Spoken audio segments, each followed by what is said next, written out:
आता बघणार आहोत टॉप 9 राजकीय बातम्या। बाळासाहेब माझ्यावर अतिशय प्रेम करायचे, त्यांच्या प्रेमाचं कर्ज उतरवू शकत नाही, शिवसेनेचा मुख्यमंत्री केला, हीच बाळासाहेबांना माझी श्रद्धांजली। टीव्ही9च्या मुलाखतीतून मोदींकडून आठवणींना उजाळा। साहब ठाकरे के विचारों के लिए उन्होंने और मेरे प्रति उनका अतिशय प्रेम था, अतिशय प्रेम था, तो मैं वो कर्ज भूल नहीं सकता।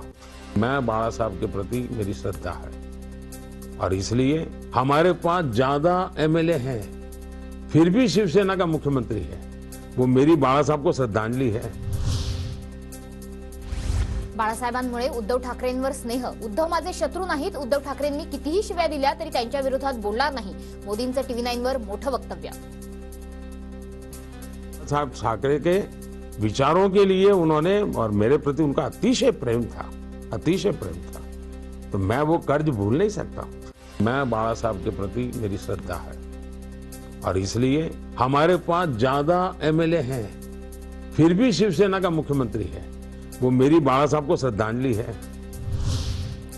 उद्धव ठाकरेंच्या आजारपणात रश्मी वहिनींना फोन करून रोज विचारपूस करायचो, उद्धव ठाकरेंनी शस्त्रक्रिया करू की नको हे देखील विचारलं होतं, मोदींकडून खुलासा। तो मैं उस प्रकार से मान लीजिए उनके परिवार में कुछ भी, जब वो बीमार थे तो मैंने तुरंत फोन किया था। मैंने कहा भाई देखिए पहले ऑपरेशन करा लीजिए, आप बाकी चिंता छोड़ दीजिए, शरीर को पहले क्या दीजिए। तो बाला साहब के बेटे के नाते तो मैं उनका मान सम्मान करूंगा ही करूंगा भाई, वो मेरे दुश्मन नहीं है। तब्येत बरी नसताना कटकारस्थानं करून माझं सरकार पडलं, एकीकडे नकली शिवसेना बोलायचं, दुसरीकडे स्तुती करायची। टीव्ही9ला दिलेल्या मुलाखतीनंतर ठाकरेंचं मोदींना प्रत्युत्तर। बाजूला माझी शिवसेना ही नकली सेना बोलायचं, एका बाजूला माझी तब्येत बरी नव्हती, अगदी अक्षरशः मी तुमची सहानुभूती पाहिजे म्हणून नव्हे, पण मी हातपाय हलवू शकत नव्हतो, तेव्हा रात्रीची सगळी कारस्थानं करून माझं सरकार तुम्ही खाली खेचलं आणि आज माझी स्तुती करताय। राजकारणात पक्ष वेगळे असतात, आजारपणाच्या काळात मोदी उद्धव ठाकरेंची विचारपूस करायचे, फडणवीसांची प्रतिक्रिया। काळात आजारपणामध्ये विचारपूस करणं, मदत करणं ही आपली संस्कृती आहे आणि मोदीजी ती नेहमी पाळतात, त्यामुळे मला ही पूर्ण कल्पना आहे की त्या काळामध्ये मोदीजी रेग्युलर फोन करून उद्धवजींची विचारपूस करायचे। वारसा कुणाला हे शरद पवारांच्या कुटुंबातलं भांडण, पुतण्या की मुलीला नेतृत्व यावरून वाद, या वयातही कुटुंब सांभाळलं, पवार महाराष्ट्र काय सांभाळणार, मोदींचा शरद पवारांवर हल्लाबोल। क्या फैमिली प्रॉब्लम है जी, घर का झगड़ा है कि विरासत काम करने वाले भतीजे को गए कि विरासत बेटी है तो बेटी को दे, झगड़ा उसका है जी। इस उम्र में परिवार को संभाल नहीं सकते हैं, वो महाराष्ट्र को क्या संभालेंगे। कुटुंब सांभाळण्याची गोष्ट ही मोदींच्या तोंडून शोभत नाही, लोकांसंगे ब्रह्मज्ञान आणि स्वतः कोरडे पाषाण, मोदींच्या पवारांवरील वक्तव्यावर रोहित पवारांची टीका।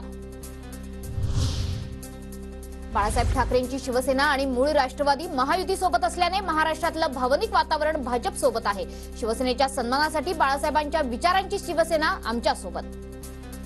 आज ये इमोशनल जो स्थिति है वो बीजेपी के पक्ष में है, युति के पक्ष में है, क्योंकि बाला साहब ठाकरे की शिवसेना हमारे साथ है, एनसीपी ऑफिशियली हमारे साथ है। काँग्रेसकडून कायम संविधानासोबत छेडछाड, संविधानाच्या पवित्रतेला न मानणारा पक्ष देशाच्या संविधानाला कसं मानेल, काँग्रेसने काश्मीरमध्ये संविधान का लागू केलं नाही, टीव्ही9 मराठीच्या मुलाखतीवर मोदींचा काँग्रेसवर हल्लाबोल। करीब करीब 400 सीट के साथ ही बैठे हुए हैं पार्लियामेंट में, पिछले 5 साल से बैठे हुए हैं। अगर ऐसा कोई पाप किसी को करना होता तो उसी समय कर लेता। तो ये तर्क भी नहीं है, सत्य भी नहीं है।